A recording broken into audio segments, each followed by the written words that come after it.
Assalamualaikum warahmatullahi wabarakatuh. Selamat berjumpa adik-adik kelas 5 dengan materi kelas 5. Ibu ucapkan selamat kepada adik-adik yang baru duduk di kelas 5 pada tahun ajaran baru ini. Pada hari ini kita akan belajar materi tema 1, subtema 1, pembelajaran ke-1 tentang organ gerak hewan dan manusia. Tujuan dari pembelajaran hari ini adalah 1. Dengan membaca teks tentang organ gerak hewan dan manusia, siswa dapat menyebutkan alat gerak hewan dan manusia secara benar. Yang kedua, dengan kegiatan membaca, siswa dapat menentukan ide pokok setiap paragraf dalam bacaan secara tepat. Yang ketiga, dengan menulis, siswa dapat mengembangkan ide pokok menjadi sebuah paragraf secara runtut. Dengan berdiskusi, siswa dapat menyebutkan pengertian, fungsi, dan cara menentukan ide pokok bacaan secara percaya diri. Kita buka tentang organ gerak hewan manusia ya. Pada halaman pertama kita buka subtema 1 organ gerak hewan. Dalam halaman pertama ini kita lihat kegiatan Edo di hari Minggu, yaitu mengunjungi peternakan kelinci milik Pak Rudi.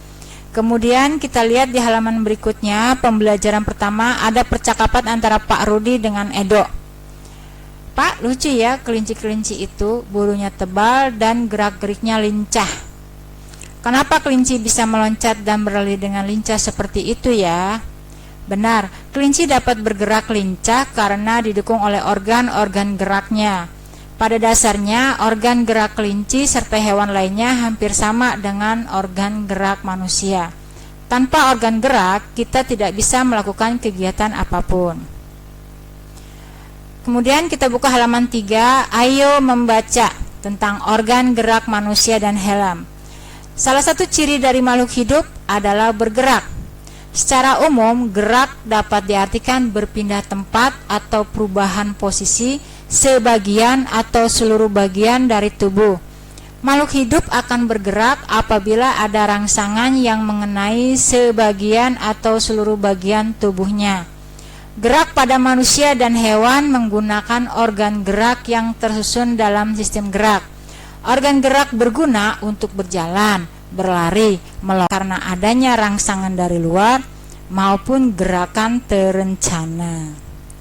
Lanjut ke halaman 6, berdiskusi. Ya, kita lihat bahan diskusi soal yang pertama, apa sih pengertian ide pokok itu? Ide pokok pengertiannya adalah ide atau gagasan yang menjadi dasar atau pokok pengembangan sebuah paragraf.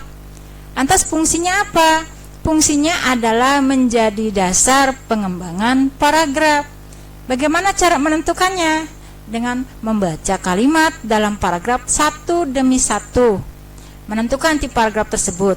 Inti paragraf itulah yang disebut ide pokok atau pikiran utama. Bagaimana kesimpulannya?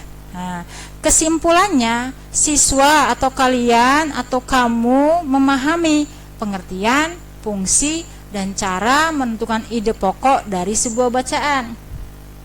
Yang kedua, siswa atau kamu atau kalian mampu mengembangkan sikap kerjasama dalam kelompok serta menghargai pendapat orang lain.